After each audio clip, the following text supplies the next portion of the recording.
Queridos, eu gostaria de convidar a igreja para abrir as suas Bíblias no livro de Neemias. Nós vamos ler Neemias capítulo 6.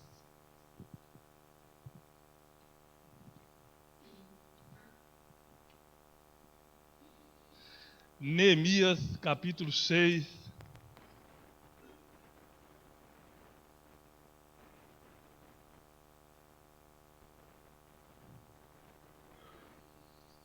Do versículo 1 até o verso de número 16, este é o texto que nós vamos meditar nesta noite e recebemos da parte de Deus a mensagem para o nosso coração. Neemias capítulo 6, versículo 1 até o verso de número 16.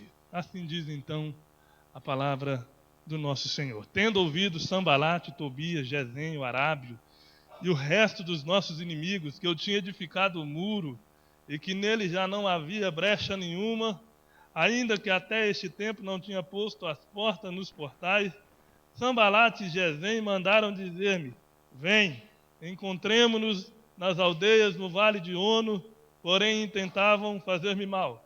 Enviei-lhe mensageiros a dizer: estou fazendo grande obra, de modo que não poderei descer, porque cessaria a obra, enquanto eu deixasse e fosse ter convosco. 4 vezes me enviaram o mesmo pedido, eu, porém, lhe dei sempre a mesma resposta. Então Sambalate me enviou pela 5ª vez o seu moço, o qual trazia na mão uma carta aberta, do teor seguinte: entre a gente se ouviu, e Gesem disse que tu e os judeus intentai revoltar-vos, por isso reedificas os muros, e segundo se diz, queres ser o rei deles. E pusestes profetas para falarem ao teu respeito em Jerusalém, dizendo: este é o rei em Judá. Ora, o rei ouvirá isto, e segundo essas palavras, vem, pois, agora e consultemos juntamente.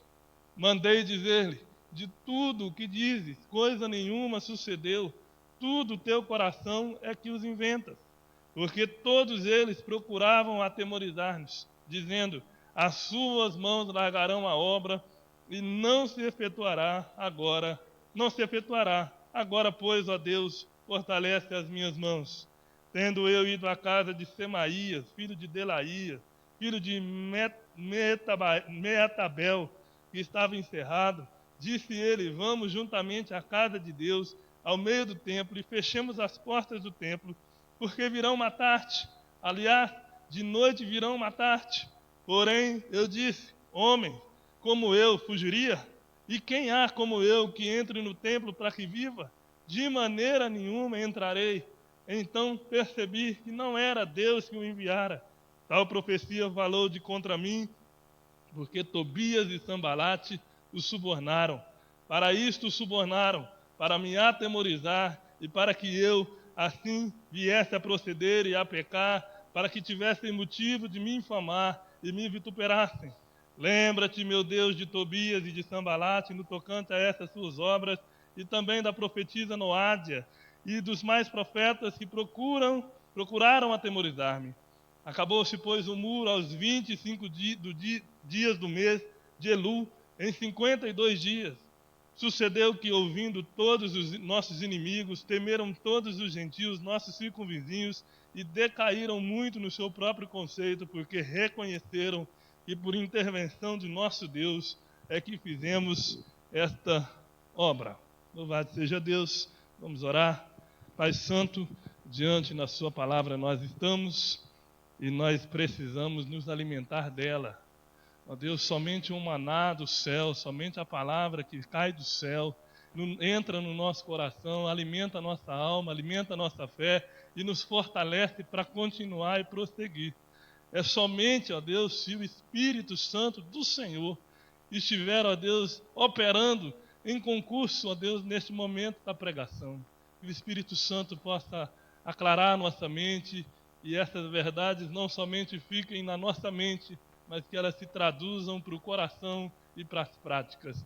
Ó Deus amado, que o Senhor nos abençoe, tenha misericórdia e piedade de mim, em nome de Jesus. Amém. Meus amados, no dia 5 de agosto de 1984, foi dada a largada pela primeira vez da Maratona Olímpica Feminina, uma corrida de mais de 40 quilômetros, que agora pela primeira vez estava sendo disputada entre as mulheres. E naquela manhã foi dada a largada e 50 mulheres disputaram aquele certame. E estava calor em Los Angeles, região desértica dos Estados Unidos, um calor, uma sequidão. E naquela manhã, a vencedora daquela prova foi a americana Joanne Samuelson.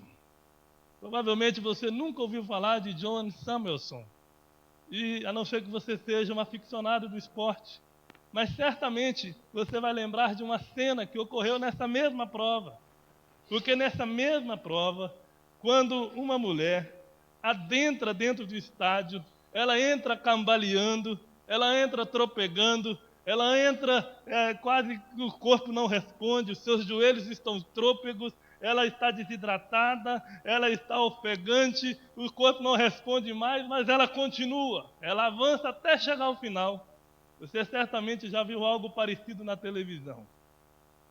O nome dessa mulher é a suíça Gabriele Andersen.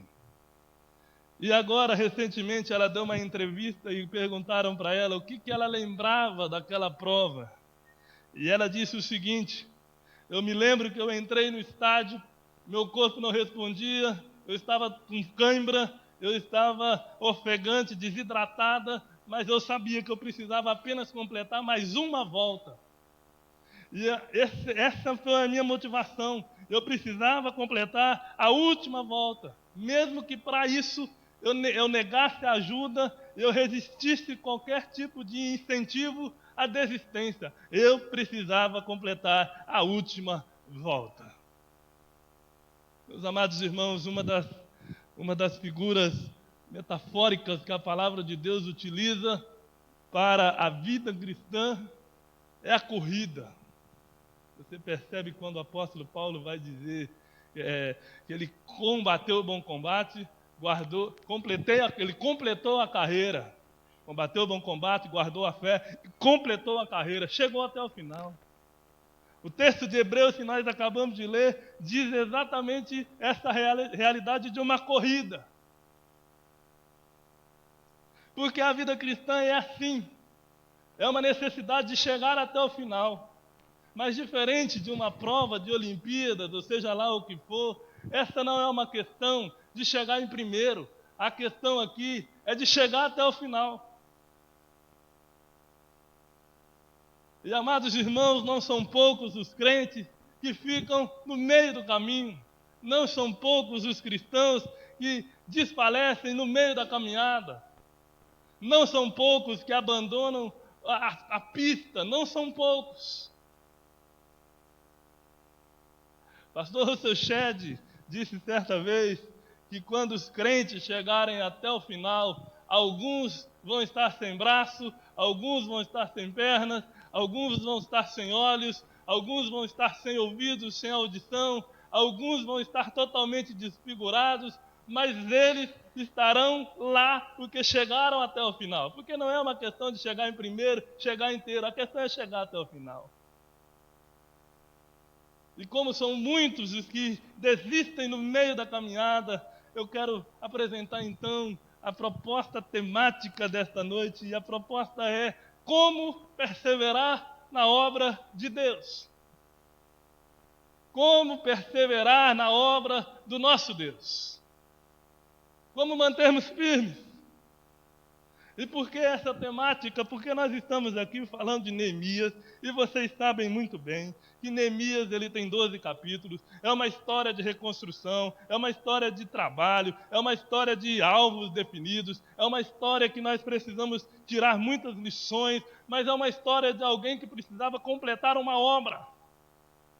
Essa obra de reconstrução, se você vê no capítulo 1 até o capítulo 3, Neemias, ele é chamado, ele é vocacionado, e ele ora a Deus, e ele percebe o tamanho da dimensão do trabalho que ele tem que ter. Ele vai para Jerusalém, ele obtém a resposta do rei, autorizando voltar para Jerusalém. Ele vai até Jerusalém, percebe o tamanho da obra que ele tem que fazer, ele anima o povo, e eles começam a trabalhar. Do capítulo 4 até o capítulo 6, que é o contexto que nós estamos, nós vamos perceber que os inimigos de Deus se levantam contra a obra de Deus. Porque, em primeiro lugar, os Sambalate, Tobias, Gesem, o Arábio, todos os inimigos à volta, se voltam contra o povo de Deus no capítulo 4. No capítulo 5, há um inimigo interno, que é a desigualdade social, e que Neemias precisa sanar aquela situação para que o povo não se revolte entre si, tirando a unidade e comprometendo a obra. E aqui no capítulo 6, os inimigos não mais se revoltam e se direcionam contra o povo, não há uma intriga interna, há um direcionamento para a própria pessoa de Neemias. Porque se Neemias for parado, a obra também para. E, amados, aqui há algo extraordinário que nós precisamos levar em consideração. Só se levanta oposição para quem trabalha. Só se levanta oposição para quem está fazendo a obra de Deus. Só se levanta oposição para quem está correndo a corrida do nosso Senhor. Só se levanta oposição para quem bota a mão na massa e se dispõe a obedecer ao nosso Deus. Porque se assim não for, você está apenas seguindo o curso normal e o curso comum deste mundo. Portanto, é aquela palavra que Paulo diz ao Timóteo: todos aqueles que querem viver uma vida piedosa sofrerão adversidades. Se você está passando por lutas, por problemas, está difícil, o negócio está renhido, a luta está diária, constante, se alegre, se jubile, porque você está no caminho certo, é isso mesmo.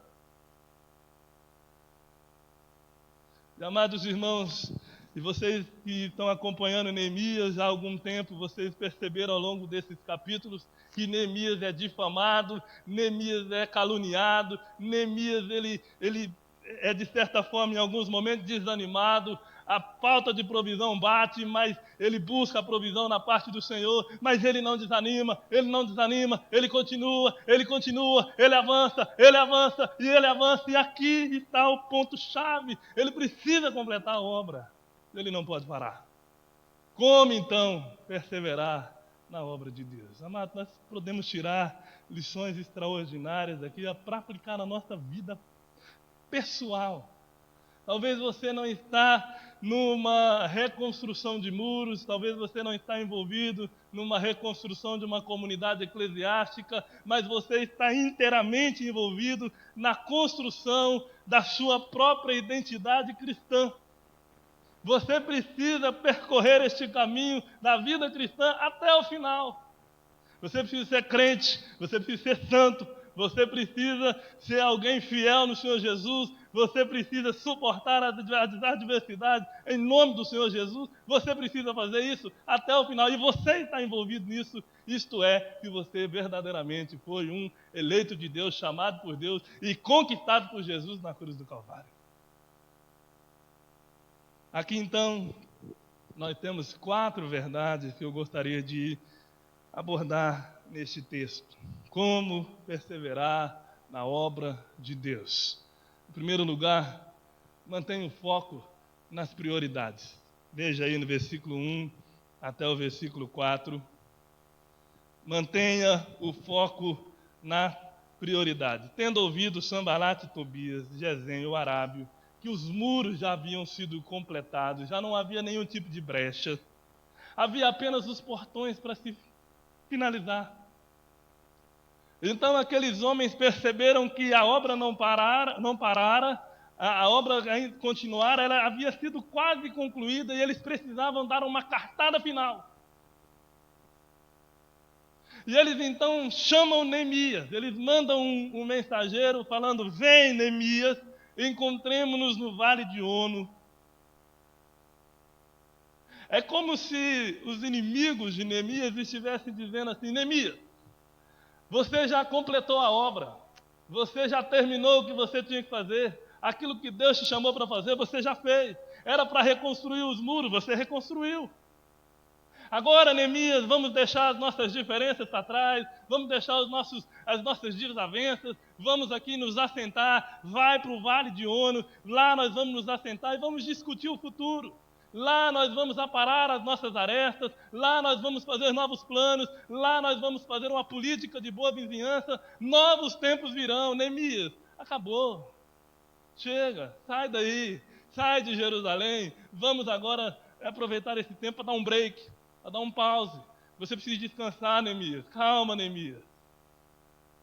Mas, amados, a intenção desses inimigos é de tirar Neemias do foco do trabalho, do epicentro da obra. Porque se Neemias for tirado da obra, a obra para.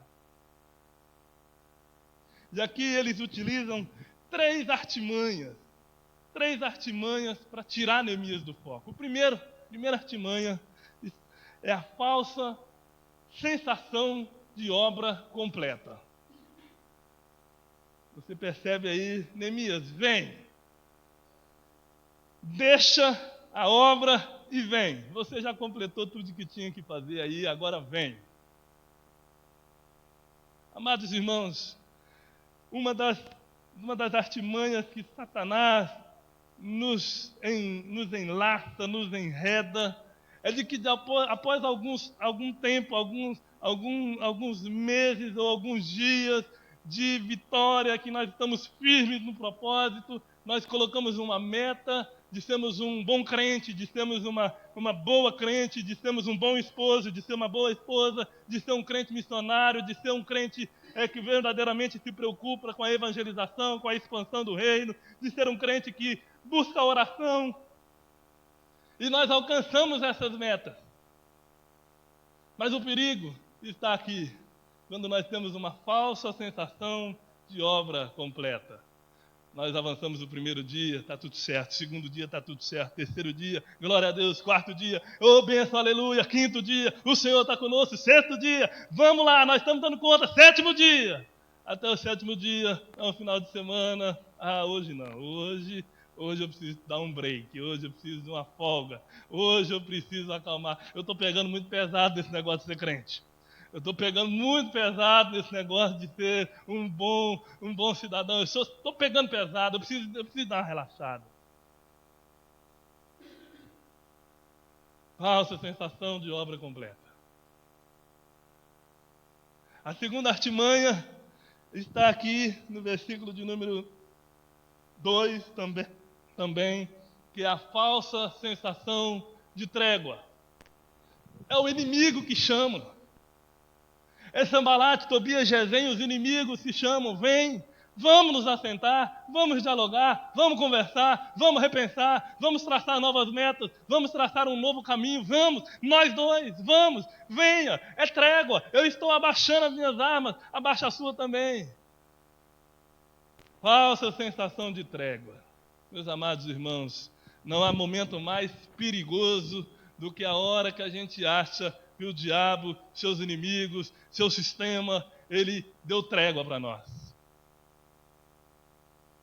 Quando o apóstolo Paulo vai falar lá em Efésios sobre essa batalha espiritual, ele faz menção do dia mau. É quando o inimigo dá uma recuada e a gente pensa que ele arrefeceu, deu trégua. E aí, de uma vez por todas, de supetão, ele vem com força máxima. Esse é o dia mau. O maior perigo é quando a gente acha que as coisas estão sob controle. O maior perigo é quando a gente acha que nós estamos numa posição de superioridade, a tal ponto de que a gente começa a ouvir as propostas de Satanás e começa a considerá-las. Neemias, vem, vamos nos assentar juntos. Meu irmão, minha irmã, amigo, querido, fulano, vem, vamos aqui assentar juntos na roda dos escarnecedores.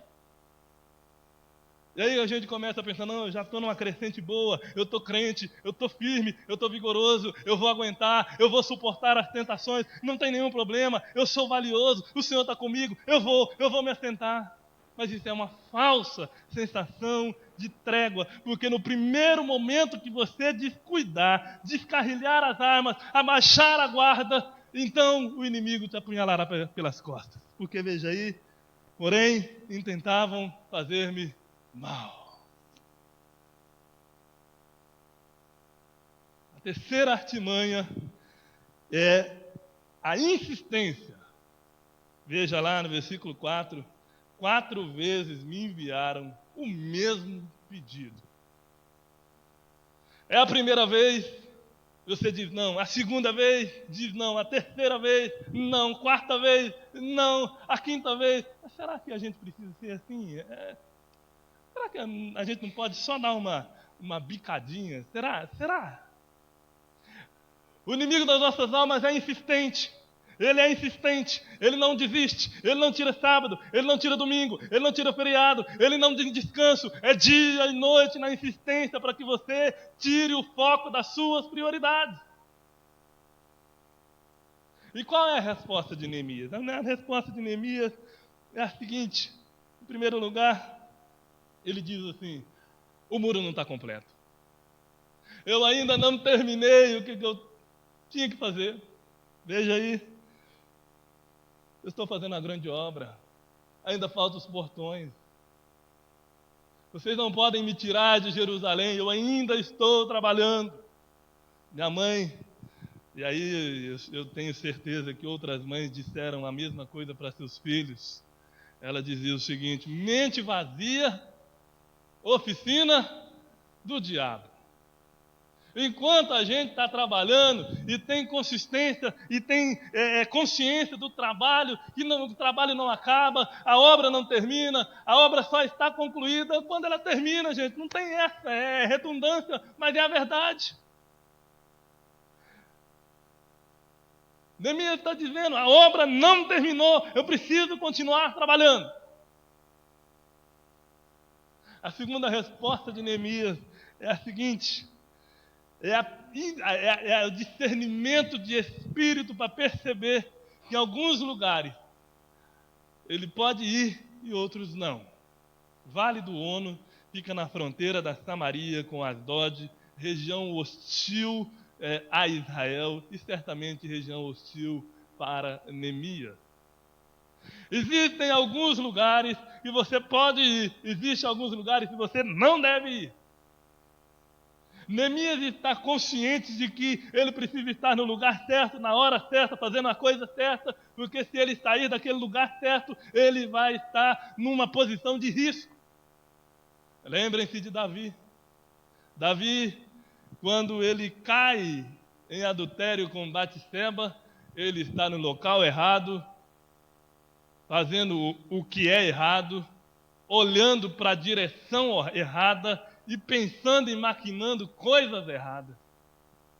Porque quando nós saímos da nossa posição e nos aventuramos em locais que nos são risco, nós podemos cair fatalmente. Davi deveria estar em guerra, está no terraço da casa. Davi deveria estar olhando as formações das batalhas e orientando o povo. Davi está olhando a mulher do vizinho. Davi deveria estar empunhando a sua espada e liderando o seu povo. Davi está com a mulher do outro no braço. Davi deveria estar matando os seus inimigos. Davi está matando o seu próprio amigo. E a terceira resposta de Neemias é de que contra a insistência é necessário disciplina. Porque no versículo 4 diz: 4 vezes me enviaram o mesmo pedido. E 4 vezes eu dei a mesma resposta. Disciplina. Obstinado. Neemias não negocia seus valores, seu foco, sua prioridade. Meus amados irmãos, diante disso, a pergunta que fica: qual é então a minha prioridade? A sua prioridade, eu quero te lembrar, a sua prioridade é viver para a glória de Deus. Isso em todas as coisas que você fizer e intentar fazer. No seu trabalho, glória a Deus. Na sua casa, glória a Deus. Na sua família, glória a Deus. Na sua convivência como cidadão civil, glória a Deus. Na política, glória a Deus. Essa é a sua prioridade, ser um crente que dá glórias a Deus em todas as áreas da sua vida, sem nenhum tipo de negociação. Isto é a sua prioridade. Para que nós perseveremos, a gente precisa focar naquilo que é prioritário. Em segundo lugar, nós precisamos estar firmados na verdade. Veja aí, do versículo 5 até o verso 9, que Sambalate não desiste tão facilmente e ele muda de estratégia. Agora a estratégia não é mais um encontro privado, agora é uma carta aberta de teor público. A sociedade sabe o que está dizendo aquela carta, e aquela carta tem como intenção intimidar Neemias, fazer com que Neemias se atemorize e que Neemias pare a obra. Qual é o conteúdo dessa carta? O conteúdo dessa carta é que Neemias é colocado em xeque. As intenções de Neemias, o propósito de Neemias é colocado em xeque, de que Neemias quer ser o rei de Israel, de Judá, de que o povo quer ser um povo rebelde à Pérsia, e de que Neemias estava fazendo de tudo juntamente com o povo, fazendo uma tramóia para que num determinado momento aquele povo se revolte, se rebele e declare a independência, a revelia da nação que está subjugando Judá, que é a Pérsia. É uma mentira. Amados irmãos, na nossa caminhada cristã, se levantarão contra nós mentiras, maledicências, calúnias das mais variadas ordens. Não se engane.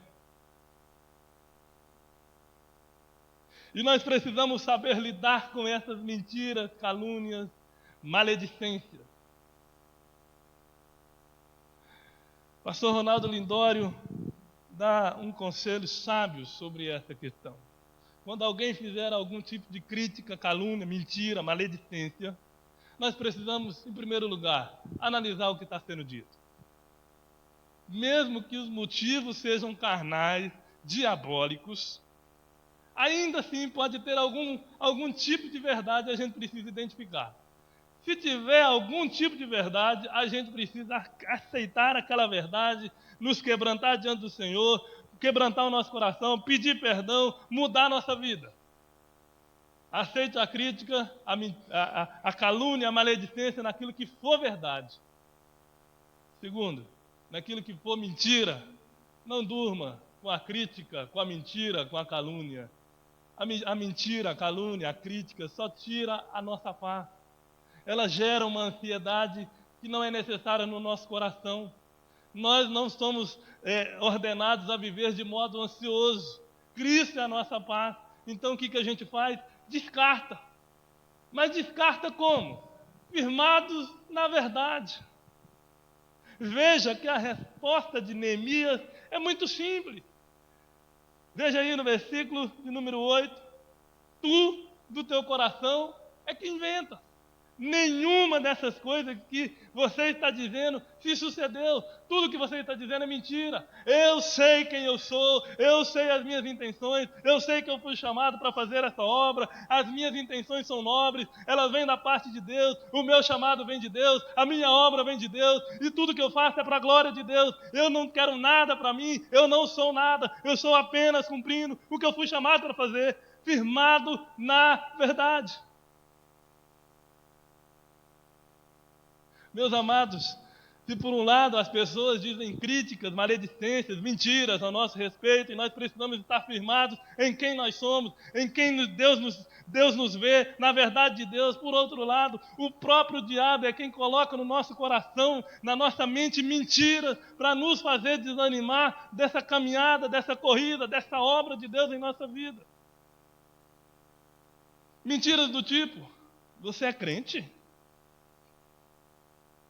Como que você vai na igreja hoje, sabendo o que você fez agora pela manhã? Como você tem coragem de subir naquele púlpito para pregar? Como que você tem coragem de cantar ao Senhor? Você é um pecador. Você não vale nada. Você é um mentiroso. Você é um hipócrita. Você é um safado. Isso são as mentiras que Satanás vai colocando no nosso coração, e a gente tem que tomar cuidado e nos firmar na verdade. E aí, amados, é necessário que nós nos lembremos daquele texto maravilhoso e glorioso do apóstolo Paulo em Romanos, capítulo 8, versículo 38 até o 39, no qual ele diz assim: à vista dessas coisas, o que diremos nós? Se Deus é por nós, quem será contra nós? Quem intentará acusação contra os eleitos de Deus? É Deus que nos justifica. Quem nos acusará? É Cristo Jesus, quem morreu por nós, antes ressuscitou. Será que Deus não dará por ele, juntamente com ele, todas as coisas? Quem nos separará do amor de Deus? Será que é fome, é angústia, é tribulação, é principado, é potestade, é coisa do presente, é coisa do porvir? Nada nos separará do amor de Deus, porque em Cristo Jesus nós somos mais do que vencedores. Nós precisamos firmar a verdade em quem nós somos, em quem Deus é, o que Deus fez por nós e onde nós chegaremos, porque é assim que a gente persevera, firmados na palavra de Deus, na verdade de Deus, todos os dias. Ah, meus amados irmãos, é por isso que nós temos que nos agarrar na verdade das Escrituras e comer a palavra de Deus com café da manhã. Porque quando vierem as mentiras, a gente sabe quem nós somos.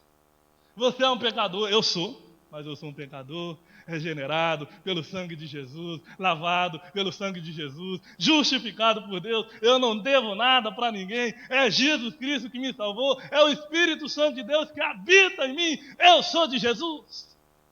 Ainda que pecador, mas eu sou de Jesus. Resistir o diabo e o diabo fugirá de vós. Como nós perseveramos na obra de Deus. Terceira verdade, mantendo o nosso testemunho. Veja aí no versículo 10 até o versículo 14, que Neemias, ele sai daquela cilada e ele vai para a casa de Semaías. Semaías é um profeta de Deus. E Semaías foi subornado pelos inimigos do Senhor para fazer Neemias pecar. E a ocasião que Semaías proporcionou ali era de que ele foi fazer uma profecia para Neemias. Neemias, eu tenho uma profecia para te fazer. Hoje à noite, seus inimigos virão te matar. E você precisa entrar dentro do templo, no meio do templo, e lá a gente fecha as portas. Só que é um problema. No meio do templo é o santíssimo lugar, é o Santo dos Santos, é o local onde apenas o sumo sacerdote poderia entrar uma vez por ano para fazer a expiação dos pecados do povo. Uma vez por ano, e somente o sumo sacerdote estava autorizado a entrar no Santo dos Santos. Qual é o motivo, então? O motivo é difamar Neemias. De que uma vez que Neemias está ali no meio daquele lugar proibido, primeiro, ele morreria. Porque a palavra de Deus diz que qualquer um que entrasse no Santo dos Santos, que não fosse autorizado, que não estivesse com a devida autorização expressa do Senhor Jesus, do nosso Deus, que é o sumo sacerdote, ele morreria. O rei Uzias, lá em 2 Crônicas, capítulo 26, tentou fazer esse mesmo expediente. Ele arrogou para si uma autoridade que ele não tinha, entrou no Santo dos Santos e o Senhor o feriu de lepra dentro do templo. Neemias, então, está olhando essa profecia e ele percebe, então, que há uma tentativa de desmoralização da sua própria pessoa, do seu próprio testemunho. Veja aí no versículo de número 13: tivessem motivo de me infamar e me vituperassem, ou seja, que atingissem a minha honra. Meus amados, nada é mais precioso do que o nosso bom nome. Nada vale mais para um crente do que um testemunho verdadeiro. Nada é mais vigoroso do que um testemunho fiel à pregação. Meus amados, nós estamos vivendo tempos onde pouco se presta atenção no testemunho e muito se dá atenção à quantidade de palavras ditas. Mas eu quero dizer uma coisa, que palavras sem testemunho são palavras ao vento. Não vale nada. É apenas poeira. É vaidade sobre vaidade. Ostentar conhecimento, ostentar espiritualidade, ostentar piedade por meio das palavras não quer dizer absolutamente nada se elas não estiverem acompanhadas de um testemunho valioso, vigoroso e condizente. Eu arrisco a dizer, amados irmãos, que a nossa igreja, a igreja evangélica brasileira, ela perdeu a sua capacidade de influenciar nessa nação, porque ela fala demais e ela faz de menos. Porque nós perdemos esse foco de que nós precisamos agir conforme a palavra de Deus. O nosso comportamento é muito baseado numa escala própria. Primeiro o que eu quero, depois o que a sociedade aceita, depois o que os outros vão pensar e depois a palavra de Deus, sendo que a ordem precisa inverter. Primeiro a palavra de Deus, depois o resto. Se a palavra de Deus aprova, então eu faço. Se a palavra de Deus não aprova, então eu não faço. Testemunho. Um crente do passado chamado Tertuliano disse o seguinte: o sangue da igreja é a sementeira, o sangue dos crentes, o martírio dos crentes é a sementeira da igreja. Quantos mais os crentes davam testemunho e pagavam com a vida, mais a igreja crescia. Da mesma forma, amados, quanto nós mantemos o nosso testemunho, o mate. A palavra mate significa testemunho, mas é um testemunho que custa a vida. Quanto nós não mantemos um testemunho, enquanto a gente mantém um testemunho que custe até a última gota do nosso sangue, a igreja vai sendo plantada, custe o que custar, e Deus garante essa colheita, porque o sangue da igreja é a sementeira da igreja, e a igreja vai sendo plantada onde quer que seja por causa do testemunho. Como que a gente persevera? Mantendo o testemunho. Este cabra é crente mesmo. Não tem nada, absolutamente nada que o desabone. O problema é que nós estamos muito preocupados com o que os outros vão achar. Eu não quero ficar mal visto com os meus amigos, não quero ficar mal visto com a sociedade, eu não quero ficar mal visto com a minha posição progressista, eu não quero ficar mal visto, mas se você nega Jesus, Jesus também te negará. Essa é a verdade. Em quarto lugar,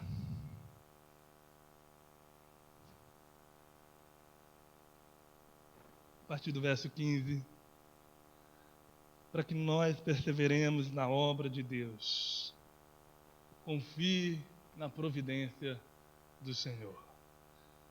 Perceba que no versículo de número 16, a parte B, diz assim: porque reconheceram e por intervenção do nosso Deus é que fizemos esta obra. Que obra? Veja o verso 15. Uma obra de completar todos os muros, todos os portões, a obra está completa. acabou-se os muros. 1.600 metros de construção, 8 metros de altura. Uma obra que demoraria meses, está completa em 52 dias. E Neemias reconhece que é por causa da boa mão do Senhor. Este homem é um homem inteiramente prostrado, encurvado, ajoelhado e submisso na providência divina. Porque ele sabe que enquanto ele trabalha, e ele trabalha, e ele planeja, e ele administra, e ele incentiva, e ele move o povo, e ele mobiliza o povo, ele luta com o povo, ele defende o povo, ele arregimenta recursos, mas tudo isso Neemias reconhece que é por causa da boa mão do Senhor que estava com ele. Ele vai falar isso desde o capítulo 1 do seu livro. Por causa da boa mão do Senhor que era comigo. Meus amados irmãos, a prova de que este homem confiava inteiramente na providência do Senhor é que este homem é um homem de oração. Veja aí no versículo de número 14, quando ele foi intimidado para parar a obra por meio da mentira. Ele ora para o Senhor: agora, Senhor, fortalece as minhas mãos, eu não posso parar, eu preciso de coragem. Quando, no versículo de número 14, quando ele se viu numa cilada programada pelos próprios homens de Deus, ele não se volta contra, mas ele ora: Senhor, lembra-te de Sambalate, de Tobias, dos profetas que intentaram contra mim. Eu não quero fazer nada contra, mas eu estou orando, colocando na mão do Senhor. A oração é a prova, é a marca vívida de um crente que realmente confia na providência de Deus. Nós precisamos nos ajoelhar todos os dias e clamar ao Deus da nossa vida para que Ele complete a boa obra que Ele tem para nós, para que Ele nos faça crentes melhores, para que Ele nos ajude na nossa santificação, para que Ele nos ajude a chegar até o final. É como nós vimos pela manhã, é o nosso bom Deus que nos levará, nos guardará de todo tropeço, é o nosso bom Deus que nos garantirá até o final com exultação e com alegria, é o nosso bom Deus que nos garante tudo que somos, tudo que fazemos, tudo que conquistamos, é por causa da graça e a misericórdia do Senhor. É por causa da providência de Deus que estende a nossa mão e pega na nossa mão e nos conduz. Esse é o nosso Deus, é o Deus que não nos deixa sozinhos. Este é o nosso Deus, é o Deus que nos pega pela mão. Este é o nosso Deus, é o Deus que nos livra das tentações. Este é o nosso Deus que não nos deixa suportar tentações maiores que nós conseguimos. Este é o nosso Deus que pela sua providência nos garante até o final da corrida. Este é o nosso Deus. Confie na providência de Deus. Eu quero concluir este sermão contando uma história de um soldado americano chamado Desmond Doss.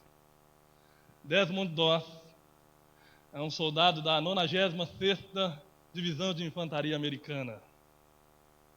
E Desmond Doss foi deslocado junto com a 96ª Infantaria para a Batalha de Okinawa.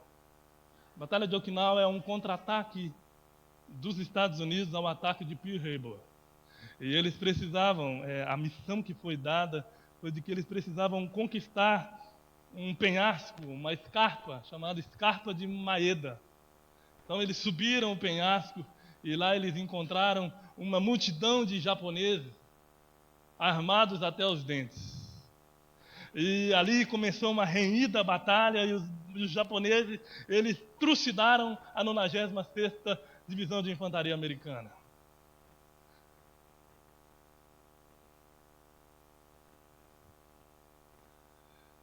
E entre os feridos está Desmond Doss.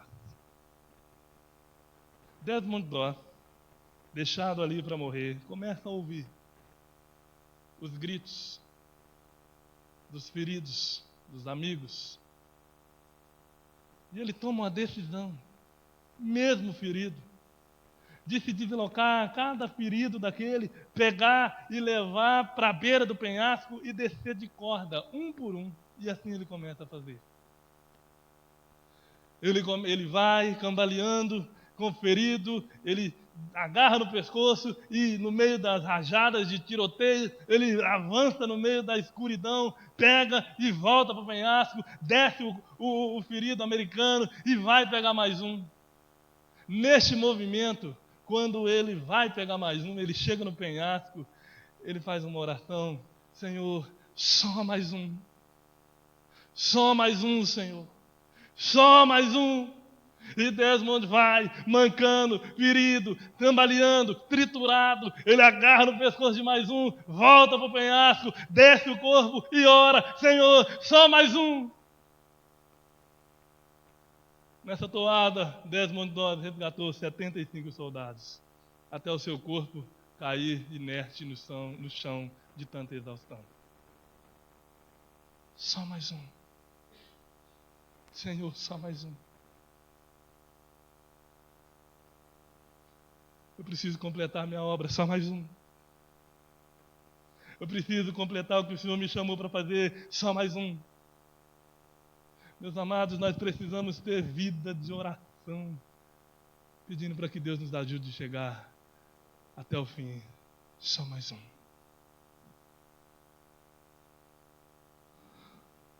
Como perseverar na obra de Deus? Não tenho foco. Não se deixe enganar pelas armadilhas de Satanás, pelas distrações. Há muitas distrações que se apresentam diante de você e você precisa discerni-las todas e focar naquilo que é prioridade. Tenha vida de oração, leitura da palavra. Quando nós, pastores, presbíteros, lideranças, insistimos na oração e na palavra de Deus, é porque isso não é falta de assunto, é porque isso é vital. Só assim você se firma na palavra. É só assim que você dá um chute nas mentiras. É só assim. Ah, meus amados irmãos, o que eu mais almejo como pastor da vida de vocês é que eu possa chegar no céu e encontrar todos vocês lá, como crentes fiéis no Senhor Jesus.